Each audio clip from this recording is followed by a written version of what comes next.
अस्सलाम वालेकुम, मैं हूं नशीन सदफ और आप देख रहे हैं पीके न्यूज।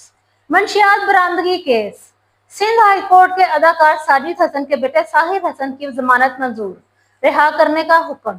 अदालत ने फरीकैन के दलाइल सुनने के बाद दरख्वास्त जमानत मंजूर करते हुए मुलजिम को 10 लाख रुपए के मुचलके जमा करवाने का हुक्म दिया। मुल्जिम के वकील ने मौक़िफ़ इख्तियार किया कि साहिर को गिरफ्तार हुए 2 माह से ज़ायद का अरसा गुजर चुका है और वो ताहाल जेल में कैद है।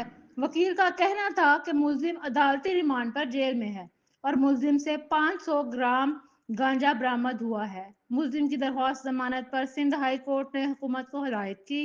बाद अदालत ने फरीकैन के दलाइल सुने और दरख्वास्त जमानत मंजूर करते हुए मुल्जिम की रिहाई का हुक्म दे दिया। ताहम जमानत की शर्त के तौर पर 10 लाख रुपए के मुचलके जमा कराने की हदायत की गई है।